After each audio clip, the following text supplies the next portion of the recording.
Hey everybody, I'm here with episode 4, um, part 3. I hope I got that right. I think I did part 3 already, but if not, I really don't know.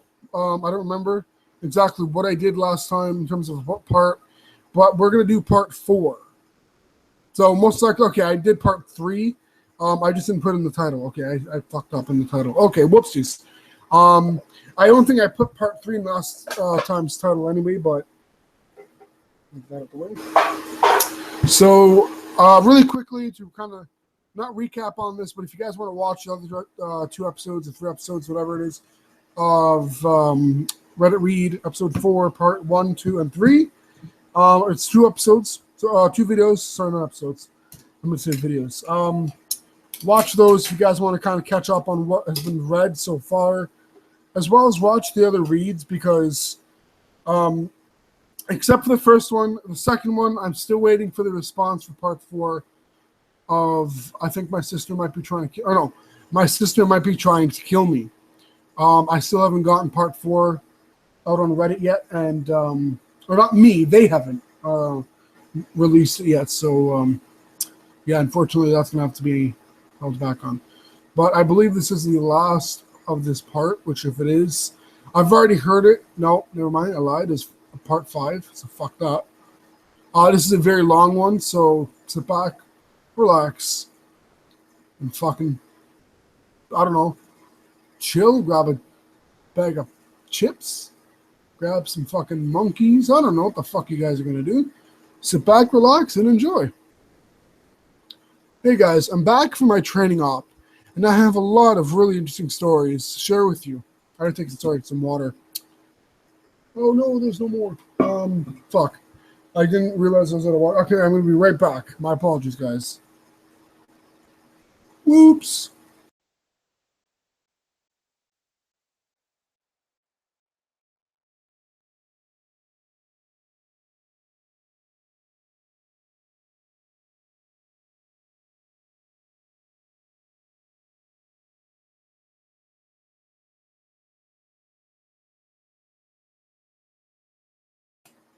All right, sorry about that. Sit back, chill a Coke, read this bitch. All right, take a sip.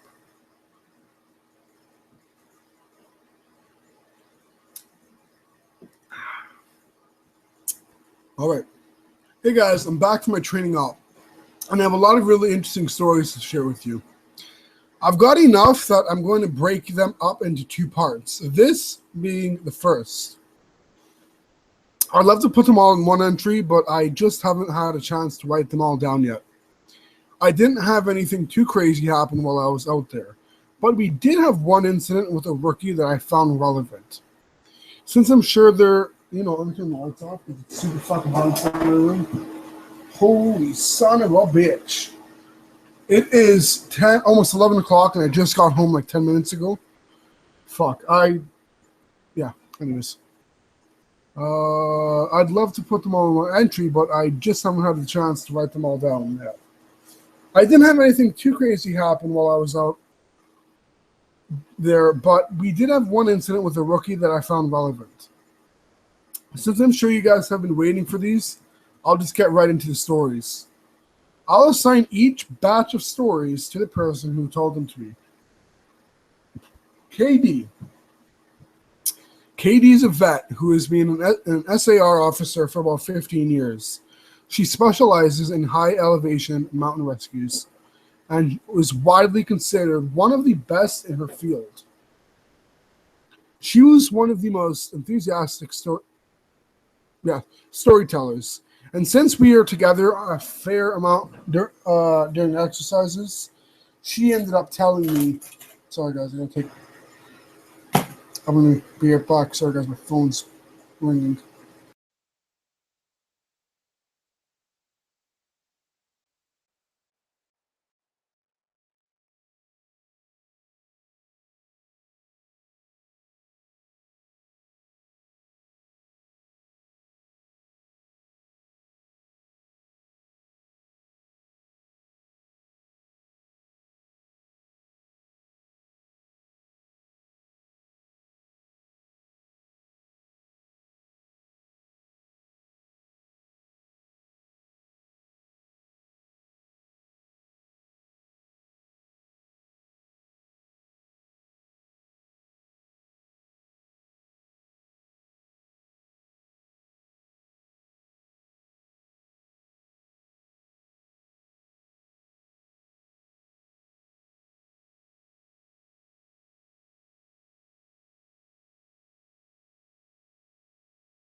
Sorry about that, guys. Fediman is calling me.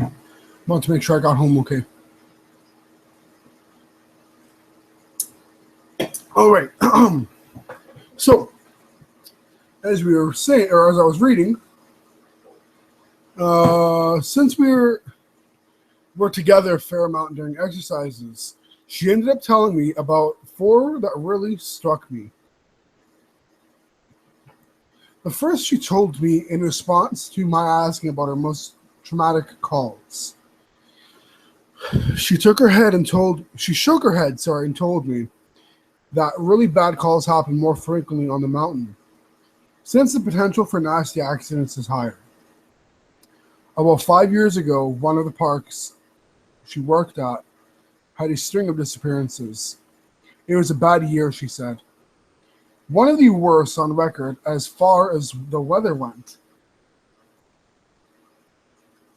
They were getting about a foot of new snow every couple of days. Wow, fuck. Every couple of days. And there were a few avalanches that killed some climbers. They'd warn people about staying on the mapped areas, but of course, there's always those who don't listen. One of the particularly nasty cases, an entire family got wiped out because the father decided he knew better than the officials, and he took them out into an area that wasn't safe. They were snowshoeing, and as best KD could figure, they'd walked onto a shelf of snow that looked solid, but actually wasn't. It gave way, and this family went ass over tea kettle almost 300 feet down the slope. Sorry, guys. I changed mice, and its scrolling is a lot slower and laggy. Or not laggy, but it's slower.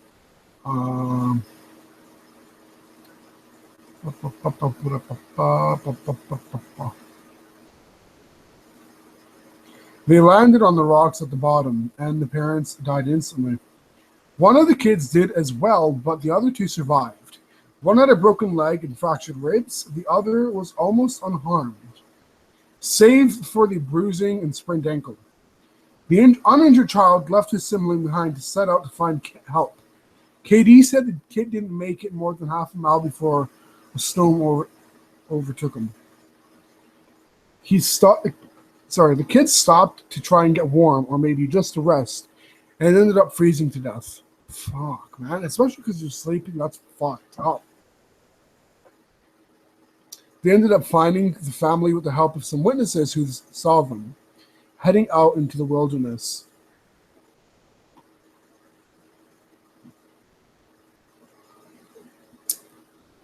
And she was the one to find the kid who'd frozen to death looking for help. She said it's started to snow. Excuse me. She said it had started to snow just enough to obscure long distance vision, but not enough to make searching impossible. She saw a figure sitting in the snow up ahead, and she got to it as quickly as possible. She described in detail how as she got closer, she realized first that it was a child, second that they were deceased, and third that they had frozen in one of the most painful positions she ever found a corpse in. Excuse me. The kid was sitting upright with his knees tucked up against his chest. His arms were curled around them, and his head was tucked up his coat. When she moved the coat to look at his face, she saw he died crying. His face was twisted, and the tears were frozen on his cheeks. She said it was painfully obvious the kid was terrified when he succumbed to hypothermia. As a mother, it broke her heart.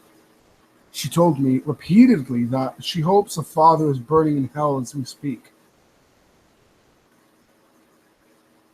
The other traumatic story she told me that stood out in my mind was one that happened when she was a rookie.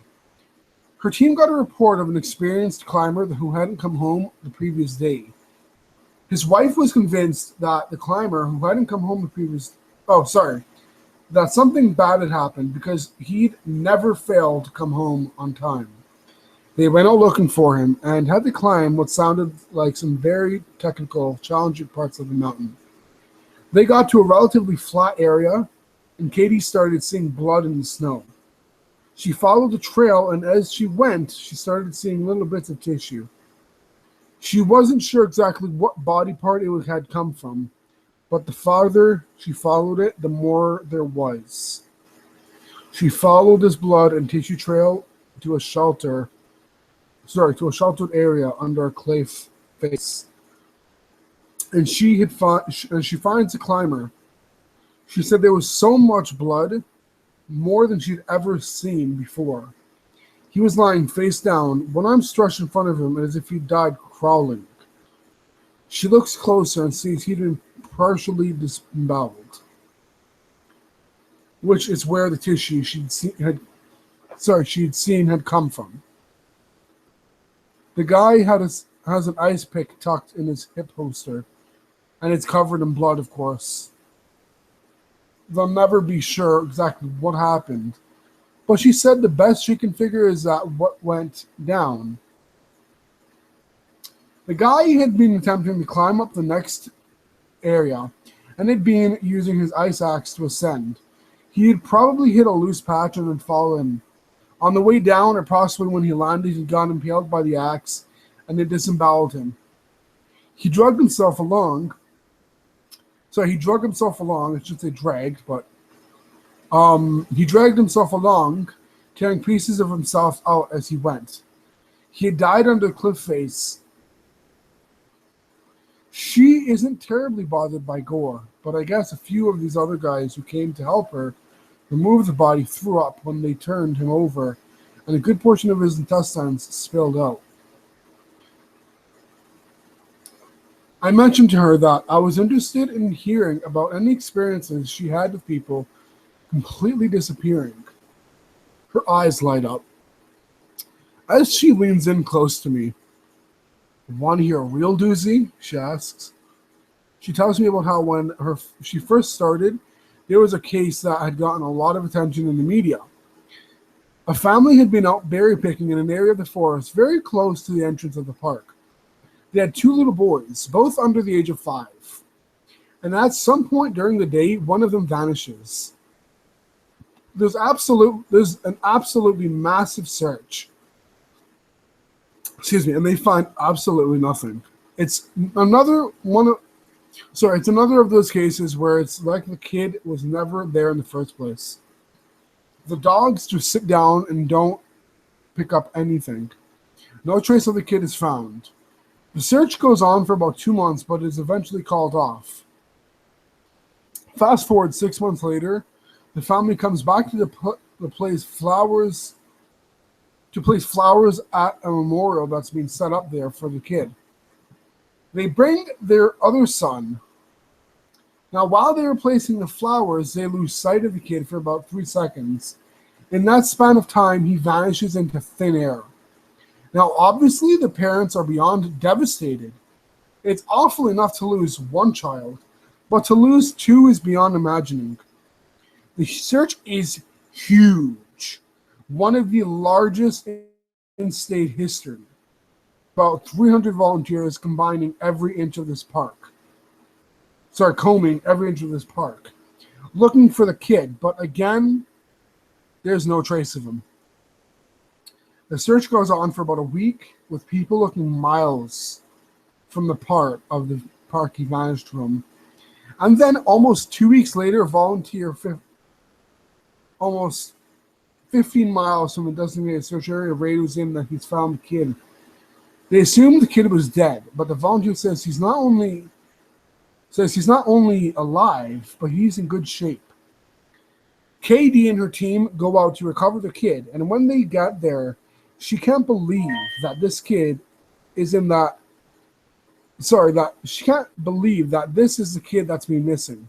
His clothes are clean, there's no dirt on him anywhere, and he doesn't appear traumatized. The volunteer says he found the kid sitting on a log playing with a little twig bundle. With a little twig bundle that's bound together with some old rope. Katie asks him where he's been, who he was with for those 2 weeks, and the kid tells him that he's been with the fuzzy man. Now, Katie firmly believes in Bigfoot, so she gets all excited, asks what he means by fuzzy. Was he hairy? But the kid says no, he wasn't hairy. He was a fuzzy man. And he describes the man that's blurry, like when you close your eyes but not all the way closed. He says the man came out of the trees and took the kid with him deep into the woods. The kid says he slept in a hollow tree and the fuzzy man gave him berries to eat. Katie asks if the man was mean, if he scared the kid, and the kid says no, he wasn't scary. But I didn't like how he didn't have eyes. Katie says they get the kid back to the headquarters, and the cop takes him into town to talk to him more about what happened. She's friends with the cop that talks to him, and she said the kid described being kept in this tree by the fuzzy man and given berries whenever he was hungry. He was allowed to wander around a very specific clearing, and when he tried to go further, the fuzzy man would get mad and yell real loud, even though he didn't have a mouth. When the kid got scared at night, the fuzzy man made it go brighter and gave him the twig bundle. He said the fuzzy man was going to keep him, but he had to let him go because the kid wasn't the right kind. He either can't or won't elaborate more on that. The cops are just sort of left scratching their heads, and the search for his brother is renewed with no results. The kid has no idea where his brother might be, and they never find him. The last story that Katie told me was of something that happened to her when she got separated from her training group when she was a rookie. They were learning the basics of high elevation belaying on a well-mapped side of the mountain, and she had to use the bathroom. She went off 50 yards from the group during a meal break and did her business. I'll tell the rest exactly as she told it to me. So I go to take a piss, and once I'm done, I start going back to the group. But I've only gotten about 5 feet when I realize that I have no idea where I am. And this wasn't I gotta turn around, lost. I mean, I had literally no fucking clue where I was. If you'd asked me, I don't even think I'd have been able to tell you what state we were in. It was sort of how I imagine people with amnesia feel. You know, you're completely lost and you have no idea what to do. So I stood there for a while trying to figure out where the fuck I was and what I was supposed to do. But the longer I stand there, the more confused and turned around I get. So I started walking. As I recall, I just picked a random direction and went for it. And as I'm walking, it's just getting worse and worse to the point where I have no concept of why I'm on the mountain in the first place. I'm just trudging through the snow, and then I start hearing this voice. It's kind of inside of my head, almost. Like a frog could talk, and low, so all low and croaky. And it's telling me over and over, it's okay. It's okay. You just need to find something to eat. Find something to eat and you'll be okay. Just keep walking and find something to eat. Eat. Eat. So I start looking around for anything that I can eat. And I swear to God, I've never felt that hungry in my whole life. It was bottomless. And I think I'd have eaten about just about anything you put in front of me right then. I had no concept of time, so I had no idea how long I'd been out there. I'd been out when I hear an actual voice coming toward me. I go toward it and see one of the other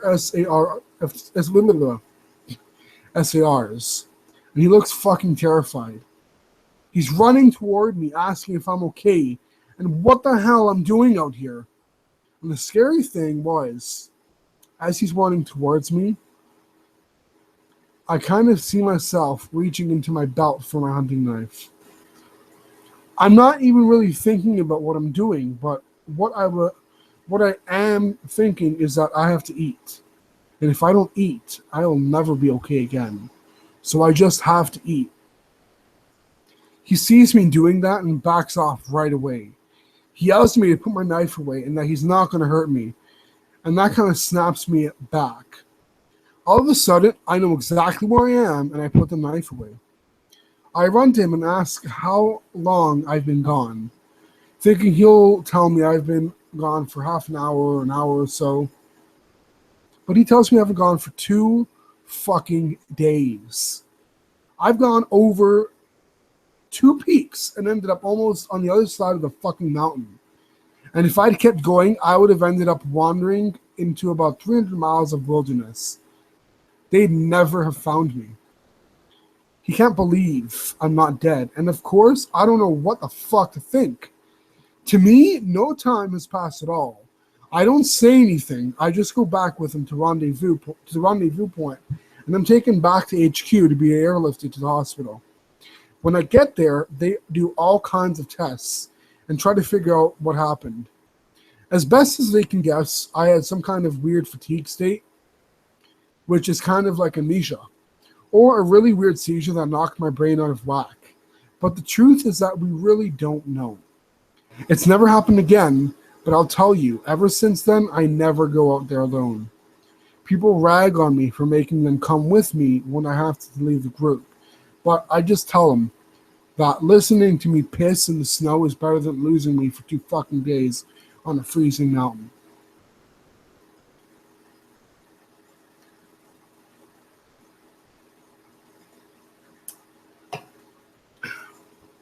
EW. The next person I talked to was EW, a former trainer who now works as an EMT. He still comes to ops like this to help out, but doesn't work full-time for us anymore. He specialized in finding lost kids. He just seemed to have a sixth sense when it came to knowing where they'd gone. He's a legend among the more senior vets, but he gets embarrassed if you compliment him on his work. He sat down with me at dinner one evening, and we ended up swapping stories. Most of them were just casual, but when we got on the subject of our weirder calls, excuse me, I mentioned that I had a buddy who'd gone up the set of stairs. He got kind of quiet and asked me if I've heard of a little boy who disappeared from this park a few years back. I hadn't, so he told me the story.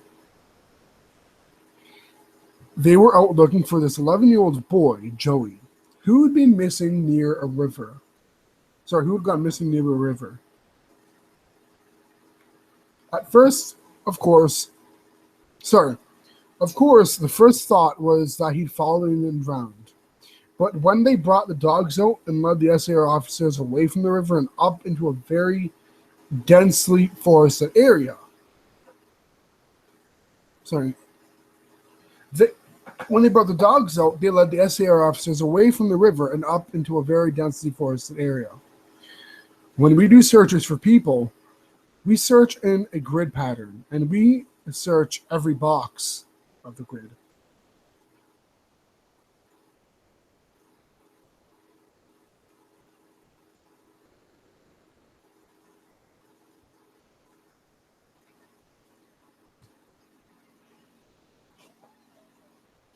Sorry, guys, I thought I heard somebody at my door.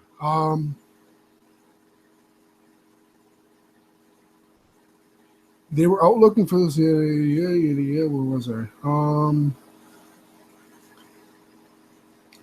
What EW's team noticed right away was that a very strange pattern was emerging. Dogs in alternating boxes were picking up Joey's scent, but losing it when they overlapped with another box. If we think of a checkerboard, Joey's scent wasn't being picked up on random black squares. Was being picked up on random black squares, but never in red. This, of course, didn't make any sense because how could the kid bounce from area to area without leaving scent in each place he passed?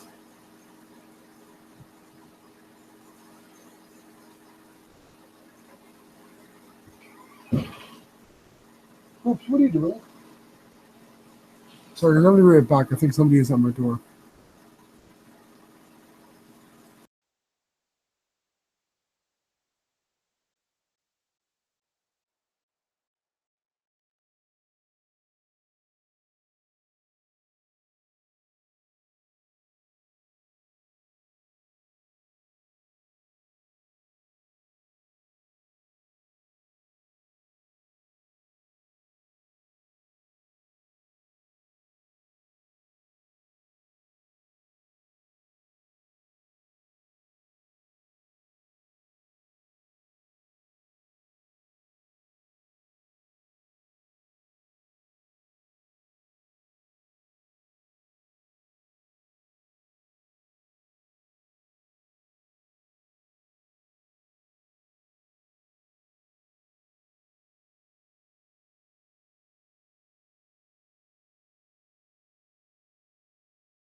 Sorry about that, guys. Nobody was at my door. I don't know what it was. It was probably next door. Our walls are really thin. So I'm going to grab a snack. Sorry, guys. I'm absolutely starving.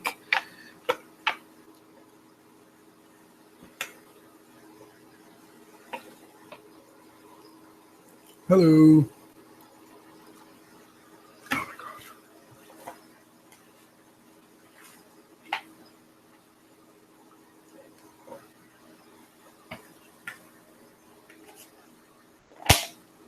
Ow.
Oh God, sorry guys. My mic has been.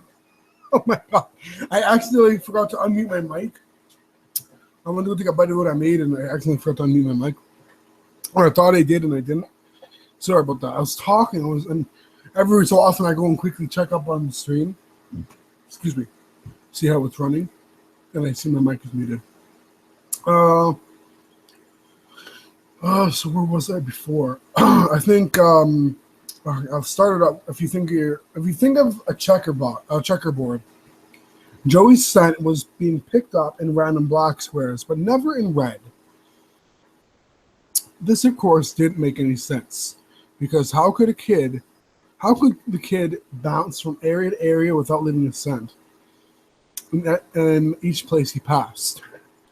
EW and his partner pass into a new box of the grid, and EW notices a set of stairs about 50 yards away.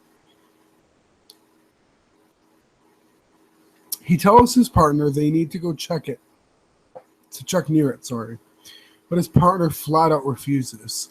He tells EW that he's made it a point never to go near any stairs he sees, and that while it may be routine, he's not to pretend that it's normal.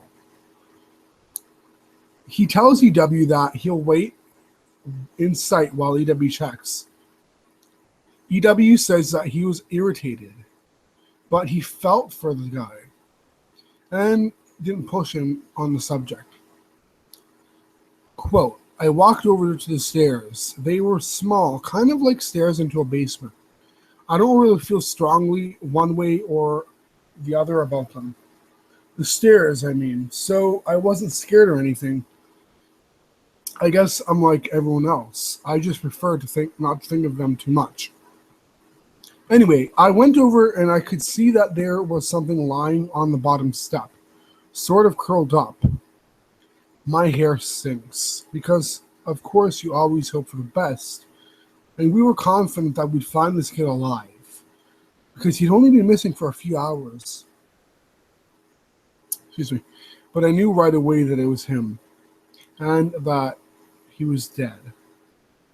He was curled up into a little ball on the step, holding his stomach. It looked like he had been in horrible pain when he died. But I didn't see any blood, except for some on his lips and chin.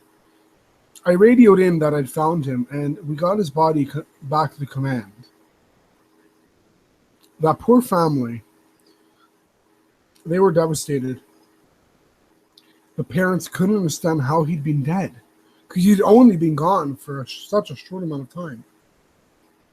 And on top of that, we didn't have any obvious cause of death, which made it worse.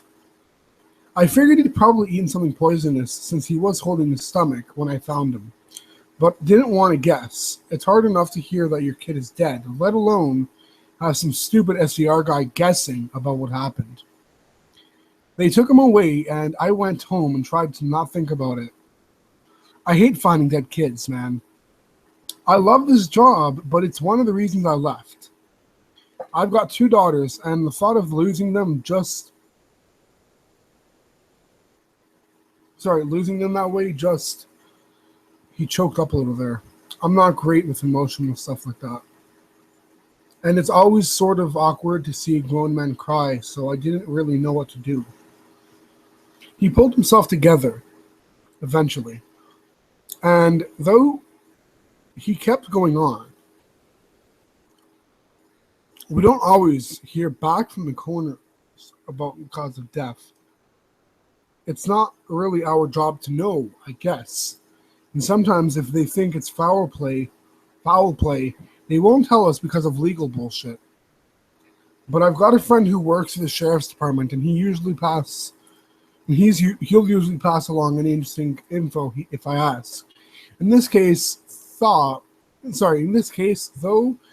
I actually got a call from him about a week later, and he asks if I remember the kid. And of course I do.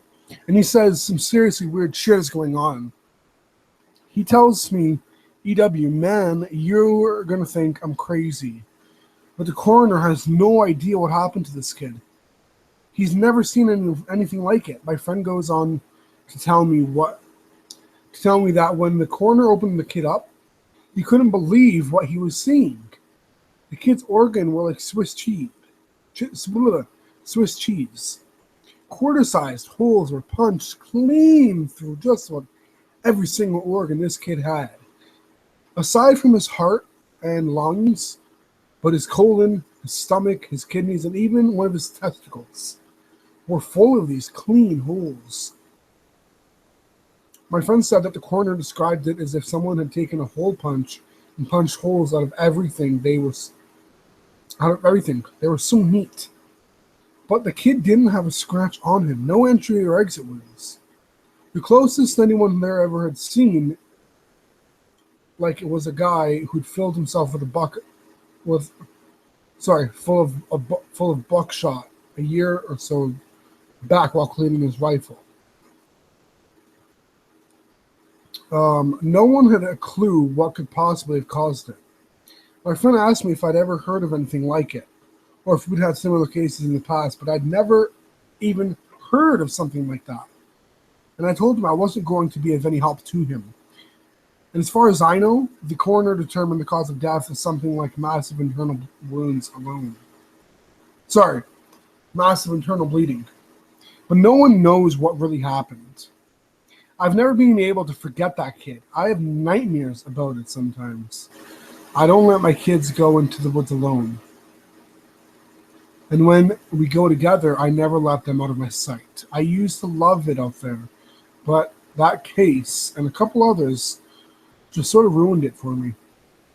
Dinner was over, so we started to clean up and go back to our cabins. Before we went our separate ways, he put his hand on my shoulder and looked at me really close. He tells me that there's been bad things out here. Things that don't care if we have families or lives, or that we can think and feel. He tells me to be careful, and he walks away. I didn't take a chance to talk. I didn't have a chance to talk with him again, but that story stuck with me.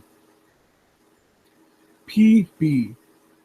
By pure coincidence, I got to talk to another vet, PB, who's been in the SER field for years. We were partnered on a grid sweep during a training exercise, and we were chatting casually about how we'd like the job, what kinds of things we'd seen, and the like. At one point, we passed on an old set of stairs. Thought these were probably from an old fire lookout, given the area that we were in.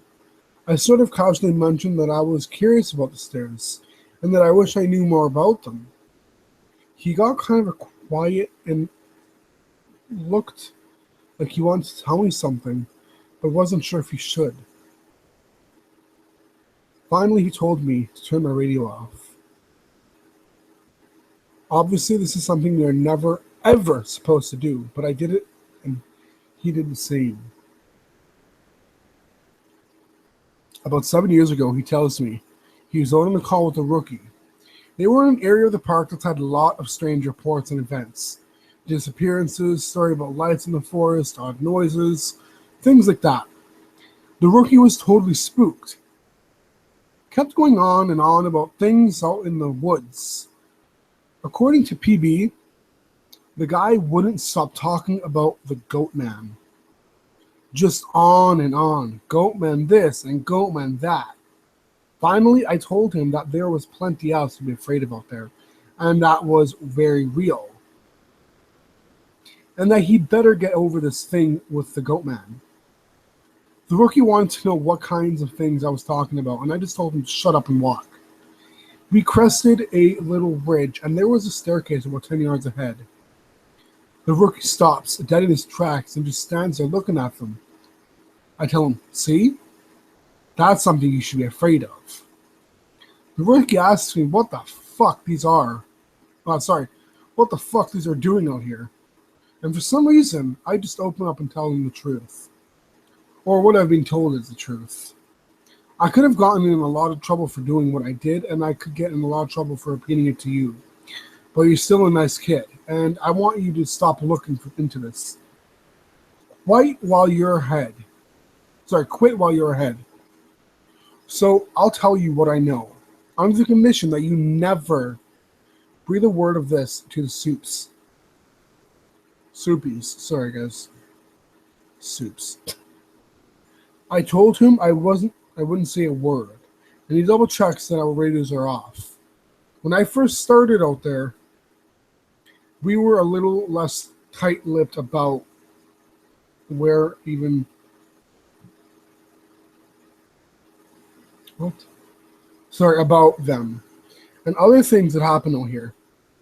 We warned people before they were even hired that there was weird shit going on.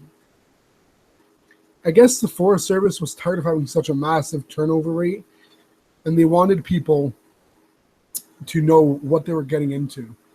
So I started to have people sign these agreements that they wouldn't go to the media about what they were going to see. The FS didn't want to scare people away. So the last thing they needed were spooked rookies running off to the media with stories of ghosts and haunted stairs. But eventually they found that the agreement wasn't necessary. People not only didn't want to talk about what they saw, they wouldn't. A few times, media tried to talk to people who, when kids or hikers would disappear. Sorry, guys. A few times, media would try to talk to people when kids or hikers would disappear, and no one would say a word. I can't really explain it. I guess we just don't really want to admit anything is wrong. This is our job, to be out in the woods every single day. We don't need to be spooked, and the best way to avoid that is to pretend like everything's okay. So I'll tell you everything I can think of. And after that, I'm done talking about it for good, and I expect you not to bring it up around me ever. The stairs have been out there as long as the park has existed. We have records going back decades describing them. Sometimes people go up them and nothing happens. Other times, look, I really don't like talking about this, but sometimes really bad shit happens. I saw one guy get his hand sliced clean off when he got to the top step. He reached out to touch a branch, and it happened so fast.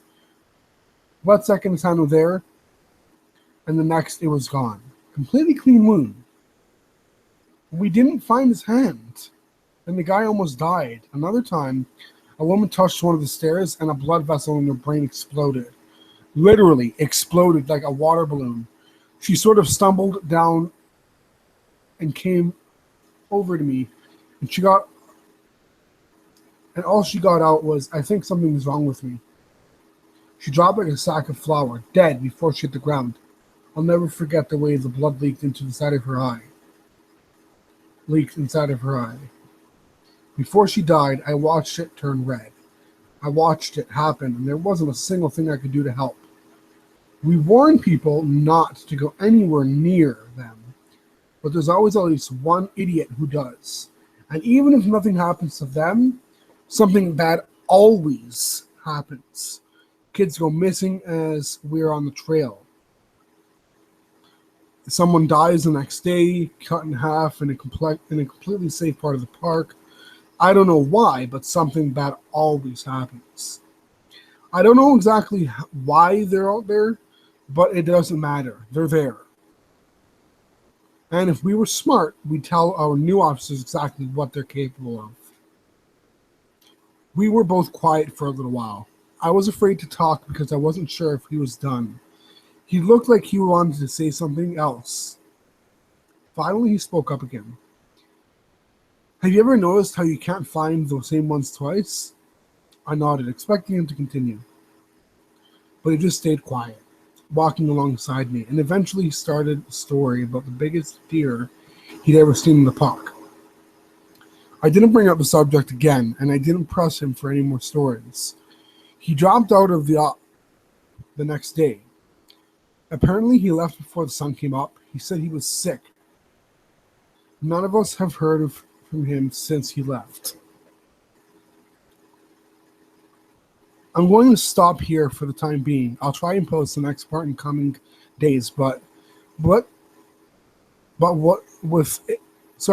it being the end of summer, things are pretty busy here. Thanks for the continued interest, guys. You've really awakened the curiosity in me that I didn't know I had.